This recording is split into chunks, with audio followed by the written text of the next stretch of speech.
Olá, galera. Estamos aqui começando com mais uma aula de história. Hoje nós iremos trabalhar com as primeiras civilizações, né? Ou melhor dizendo, as primeiras civilizações orientais. Então, esse conteúdo, ele é o nosso primeiro conteúdo do livro que foi postado lá no grupo do WhatsApp, né? Que eu postei para facilitar o estudo de vocês. A primeira página é a página 852, é o primeiro capítulo, logo depois da introdução ao estudo da história, beleza? Bom, vamos lá.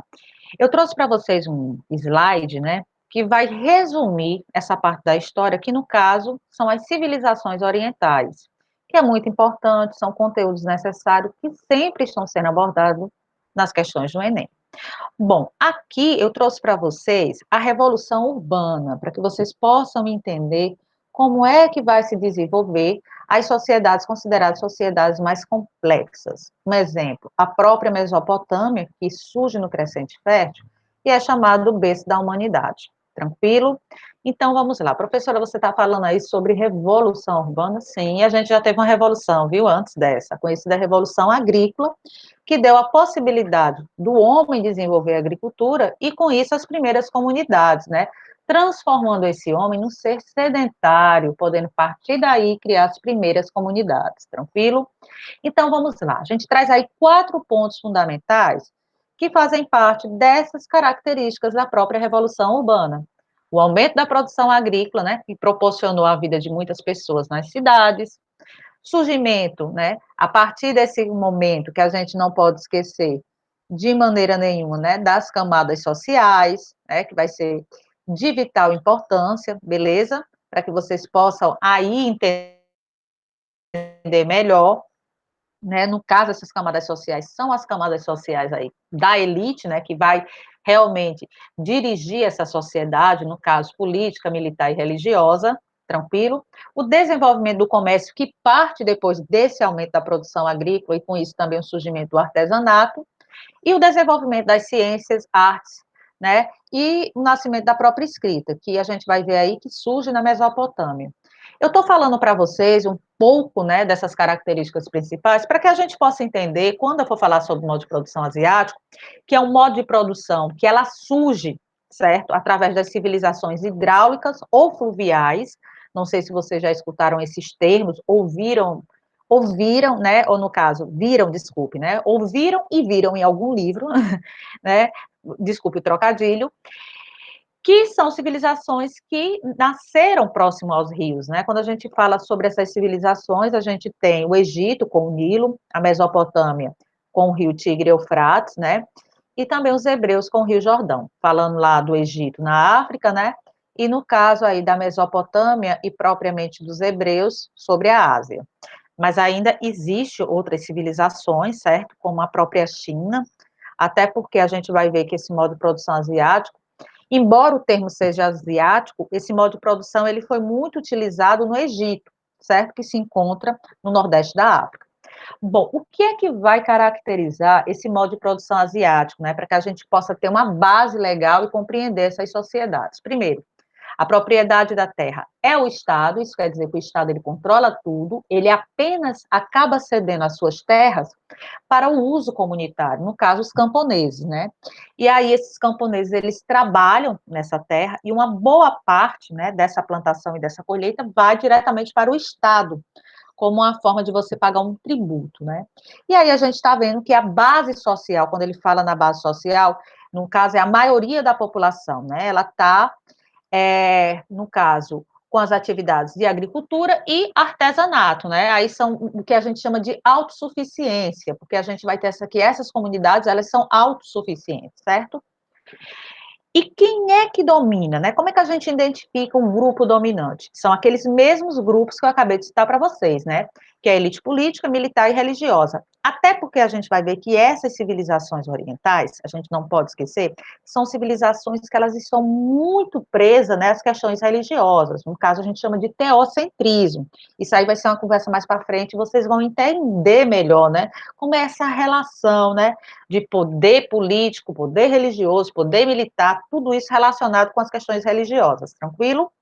Bom, Graças, né, ao modo de produção asiático, a gente tem aí os excedentes acumulados dentro desse estado, né, que vai ser responsável também por fazer grandes obras. A gente vai ver, a gente vai lá estudando o Egito Antigo, que o Egito Antigo, gente, recrutou tanto a mão de obra escrava, como também a mão de obra camponesa, né, para poder construir lá aquelas gigantescas pirâmides.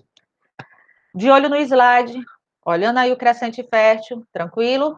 Olha só, estão vendo aí essa meia-lua? Pois é, o crescente fértil também era conhecido como meia-lua.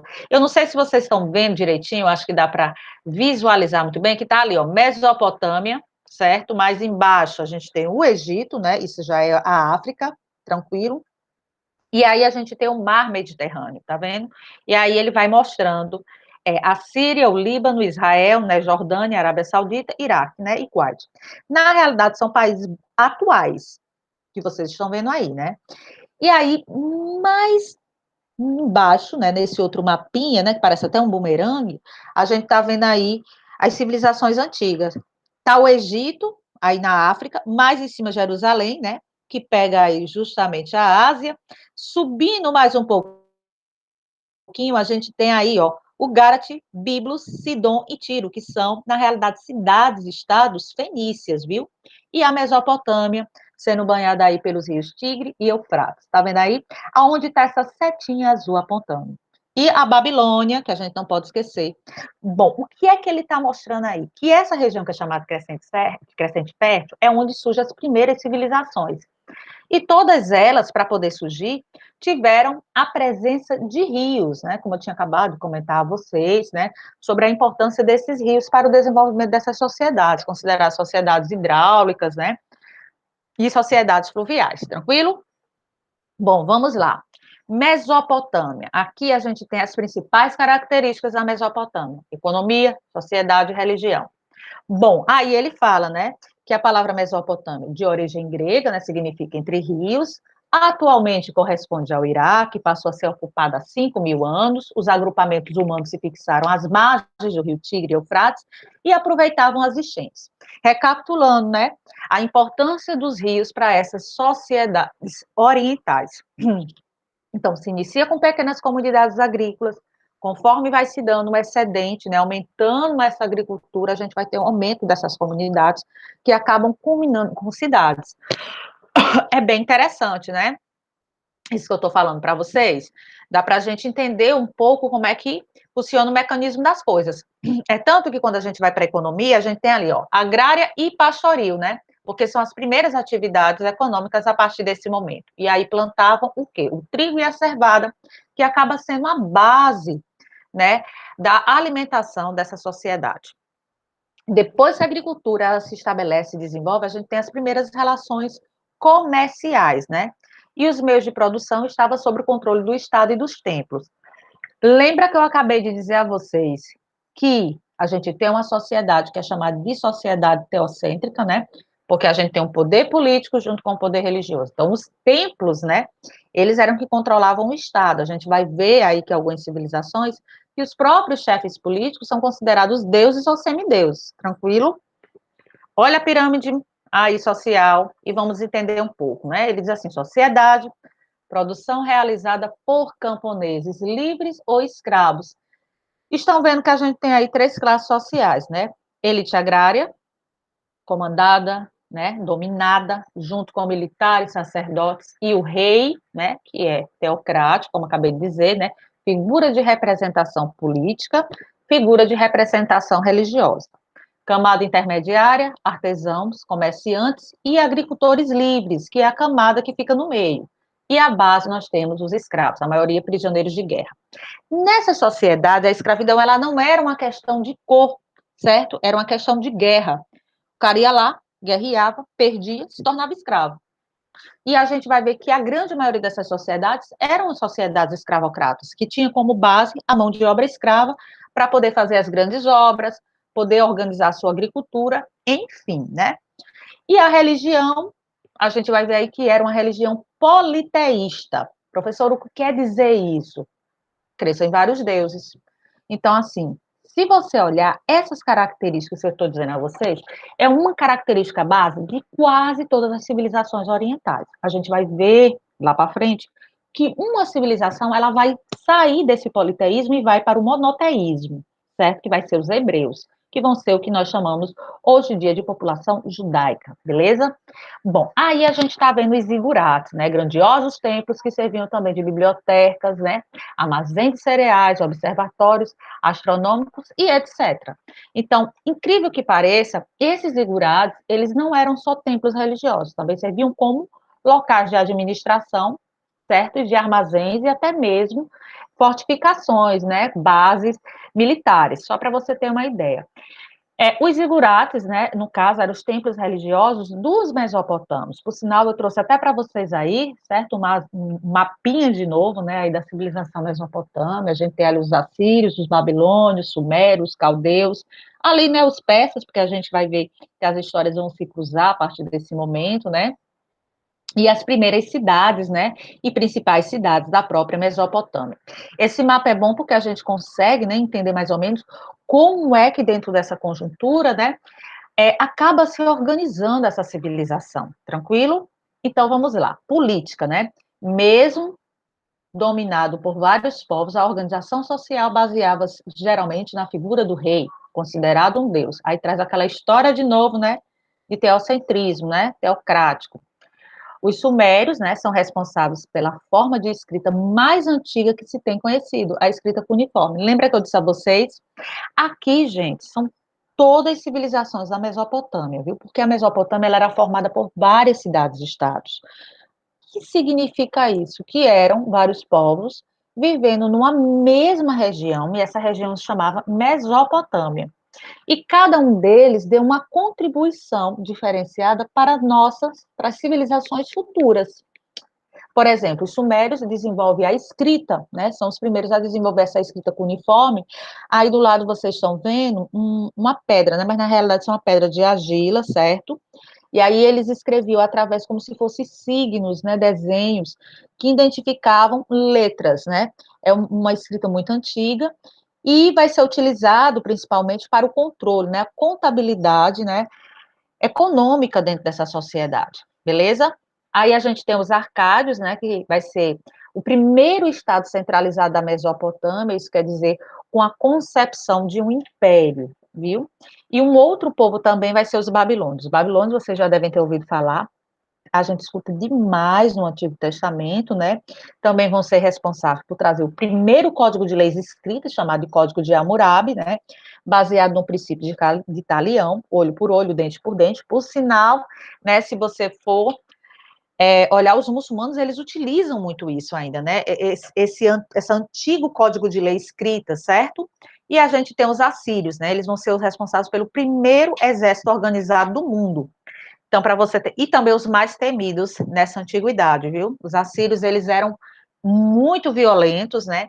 E a sua fama amedrontava realmente todos os territórios que eles iriam conquistar, beleza? E a gente vai ter o segundo Império Babilônico aí com os caldeus. Para vocês terem uma ideia, a gente vai ter aí um rei que vocês já devem ter ouvido falar, que é o Nabucodonosor, né? Que ele acaba sendo conhecido, né, por construir o grandioso jardim, conhecido como o Jardim Suspenso da Babilônia.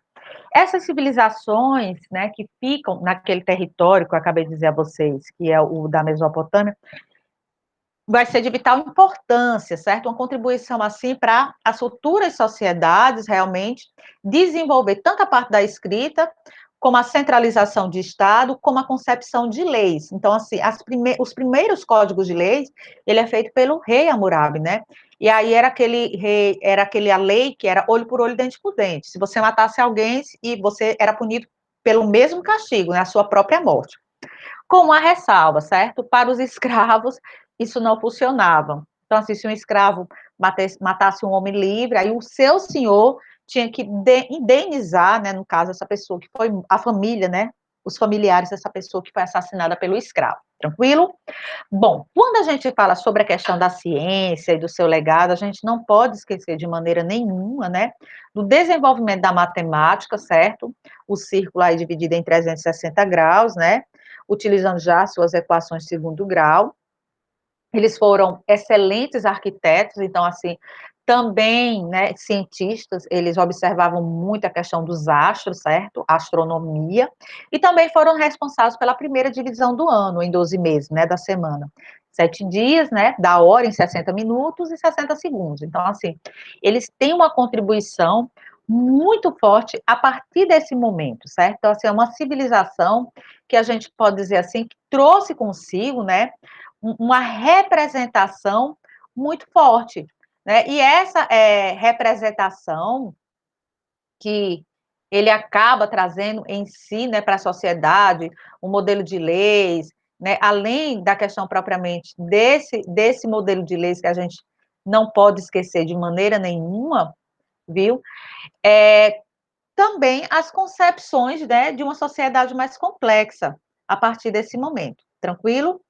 Então vamos lá. Eu vou aqui partir um pouco para o livro, para que a gente possa, certo, entender melhor, certo, o que é realmente que eu estou falando assim sobre a própria Mesopotâmia, que vai ser tão importante nesse exato momento para o nosso estudo, para que a gente possa até entender também, certo, as próximas civilizações, como a própria civilização do Egito Antigo.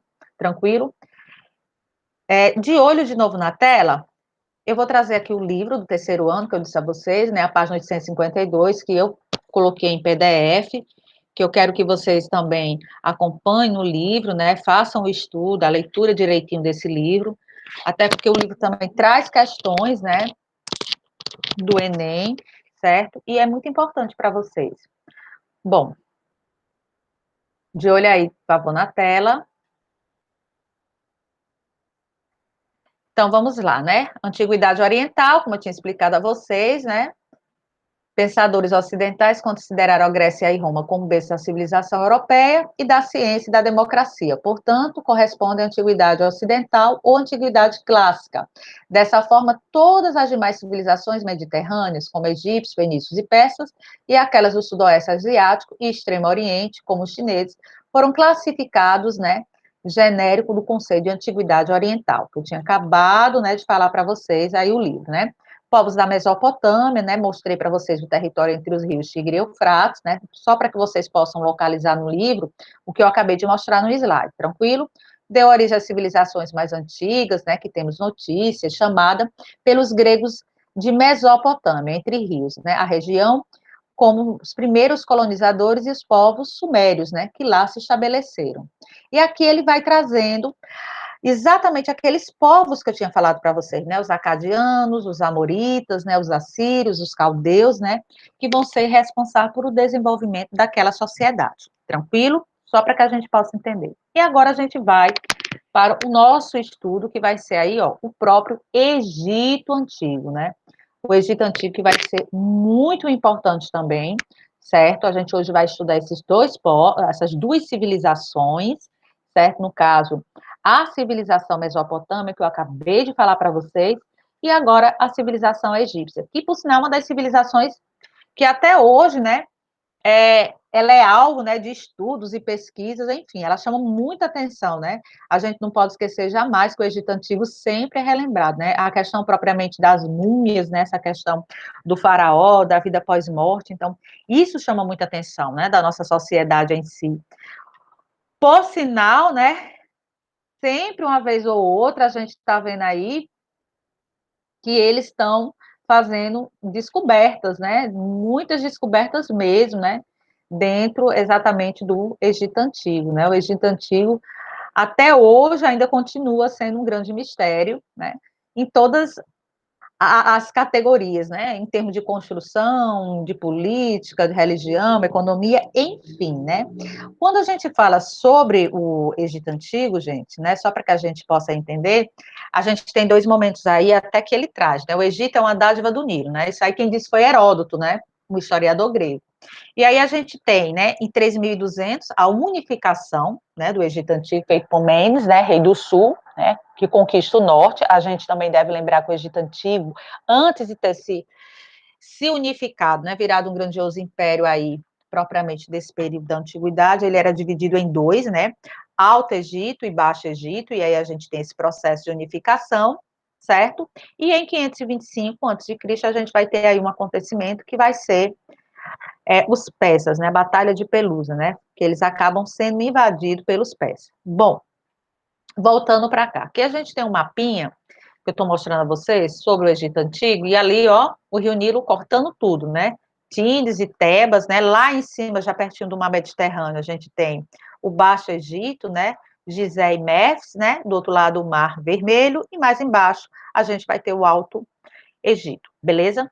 Então, assim, o Rio Nilo, certo? Que ele é considerado uma dádiva e que vai ser responsável por o desenvolvimento da civilização egípcia, né? Ele possuía um regime, certo? Regular de cheias, né? Que era responsável por irrigar o solo durante os meses de julho, né?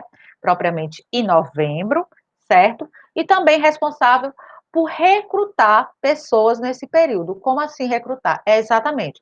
No período que se tinha de fazer a própria agricultura, todos eram recrutados. Quem eu estou falando? A elite? Não. Os camponeses e os escravos. Lembre que eu falei que a base dessas sociedades vai ser a mão de obra escrava.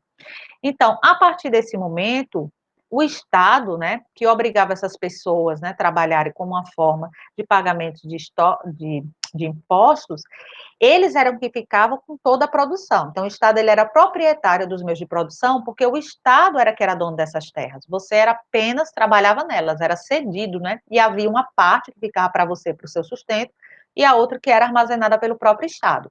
Aí ele está mostrando, né, o que era plantado, a cevada, o trigo, legumes, árvores frutíferas, né? E também a criação de animais, né? Porcos, cabras, bois e cavalos, né? Esses cavalos foram trazidos pelos íncisos, que é exatamente um povo que vai invadir o Egito Antigo, que a gente também vai estudar um pouquinho mais lá na frente. Bom, sociedade. Vocês estão vendo que essa sociedade a gente tem no topo Faraó e sua família, abaixo os sacerdotes e nobres, escribas, arquitetos, engenheiros e artistas, né? Pequenos comerciantes, artesãos e militares. E a base, mais uma vez, camponeses e escravos. Aí a gente tem uma sociedade despótica, que ela está falando, porque era autoritário, porque quem mandava tudo era o faraó, poder centralizado, né, nessa figura, e teocrática, centralizado no poder divino. Ele era a representação do poder político e também do poder religioso, sendo visto como um deus. Sociedade, a gente sabe que era uma sociedade desigual, estamental, estratificada. O que é que significa isso? O que dava a condição, certo? De qual local você tinha dentro dessa sociedade era o seu nascimento. Se você nascesse escravo, ia morrer escravo. Se nascesse filho de um pequeno comerciante, você iria, né, continuar a atividade do seu pai, e assim sucessivamente, certo? Quando a gente fala sobre a religião do Antigo Egito, né, a gente jamais pode esquecer das grandiosas pirâmides, né, que são um mistério, né, que na realidade servia para guardar o corpo do faraó, né? Então, assim, morrer no Egito Antigo era caríssimo, viu? E não era para qualquer um. Então, para você poder ter acesso a uma pirâmide, a uma mastabas, hipogeus ou câmaras funerárias, você tinha que ter muita grana. Gente, isso não era para qualquer um, beleza? Então, você garantir a conservação desse corpo para um dia você retornar, não era para ninguém que tivesse pouco dinheiro, né? Tinha que ter muito mesmo, porque isso era caríssimo, isso eram pessoas que eram especializadas só na conservação do corpo. E aí, quando a gente fala dessa religião, a gente não pode esquecer que eles acreditavam em vários deuses, né? E também com deuses que tinham figuras de animais. Então, é até chamado de antroposomórficas, né? Deuses com formas de humanos, né? Animais, ou os dois juntos, né? Um exemplo aí que a gente está vendo é aí na figura, né, propriamente, é aí com a cabeça de chacal, né, e o corpo de homem, né, que seria Osíris, né? Alguns deuses representados pela força da natureza, né? Acreditavam na imortalidade da alma, no juízo final e no retorno da alma ao mesmo corpo. Por isso a necessidade, como a gente está vendo aí, de se manter esse corpo, né? Essa matéria de alguma maneira conservada. E aí era através exatamente do ato de mumificação. Bom, havia uma função muito importante no Egito Antigo que a gente não pode esquecer, que era exatamente os escribas, né? Que eles eram responsáveis por essa escrita hieroglífica, certo? Que em grego significa escrita sagrada, né? Então, assim, os egípcios, eles utilizavam também, né, as conhecidas pictogramas, né, que era um complexo sistema de escrita, né, que exigia dos escribas uma simplificação. Vocês estão vendo aí feito uns desenhos, né, que tinham significado de palavras ou letras, né, e a hierática, né, letras cursivas resultando da união dos hieroglifos. E a demótica, né, de uso comum e abreviação dos hieroglifos. Nem todo mundo, certo, essa sociedade, ou melhor dizendo, saber ler e escrever no Egito era apenas para essa galera aí, certo? A elite, né, no caso os sacerdotes, e propriamente os escribas, né, que era a pequena parcela da população que realmente era responsável por escrever a vida do faraó, fazer a contabilidade, certo? E aí eles tinham um imenso prestígio, né, perante a sociedade. Era qualquer um? Não, com certeza, alguém que nasceu da nobreza, né? Eles eram que também faziam esse controle administrativo, beleza? Aí a gente está vendo o papiro, né? Então, esse vai ser o material que vai ser utilizado na produção do documento, porque não tinha papel naquele período, certo? Então, assim, era utilizado essa planta, né? Que vai realmente dar condições deles fazerem isso. Lá, por exemplo, diferente dos mesopotâmios, né? Que a gente tinha a argila, né? Que deveria ser pesadíssima, aquelas pedras, né? Que o cara lá escrevia. Aqui a gente tem uma coisa mais moderna, mais compacta, vamos assim dizer. Tranquilo? Bom, a gente falou aí um pouco, né, sobre essa civilização tranquila. Eu também hoje não vou encher a cabeça de vocês com muitas civilizações orientais, e aí vocês ficam doidos, né, baralhando as ideias. Eu não é o meu intuito. Então, assim, mais uma vez, eu vou lá para o livro, certo? Porque para que vocês possam acompanhar, certo, esse livro, que para mim é importante também. Tranquilo? Para a gente fazer uma leiturinha breve. Hoje a gente estudou um pouco sobre essas duas civilizações, que é tão importante para os nossos estudos, né? A civilização egípcia continua um mistério. Também vou postar, certo? Um pequeno documentáriozinho falando sobre essa civilização que eu acho necessária. Então vamos lá. Só para que a gente possa entender, certo? De olhozinho aí, por favor, certo? No quadro. Eu até dei um zoom, né, para que vocês possam acompanhar melhor aí de casa, certo? E aí, ó, tá aparecendo um erro, mas calma, que vai ser resolvido.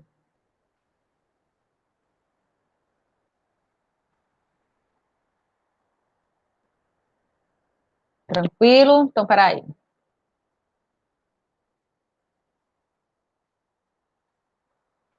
Ele não quis abrir, a gente teve um erro aqui do livro, mas continuando, certo? É tudo aquilo, gente, que eu acabei de dizer a vocês, né?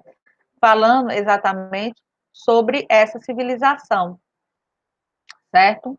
Só para você ter uma ideia, né, sobre a própria civilização egípcia. Tranquilo? Olha só, eu vou colocar uma atividade, essa atividade que vocês vão fazer e vão estar me entregando na próxima aula é uma atividade que vale como frequência, certo? É sobre o assunto de hoje, que a gente está estudando, certo? Sobre o Egito Antigo, viu? Para você ter uma ideia.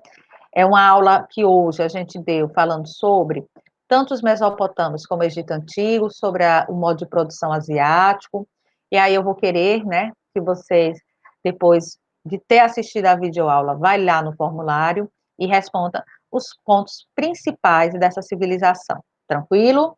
Então, assim, desejo a vocês uma excelente semana, até a próxima semana nós estaremos retornando com a nossa aula remota, viu? Aí a gente vai ter uma aula onde vocês vão participar, né? Trazendo para dentro aqui, né, da nossa sala virtual, o que você entendeu sobre esse conteúdo. Tranquilo? Então, até a próxima semana. Não esqueçam de fazer a atividade e anotar os pontos principais da aula. Beleza? Então, tchau, tchau.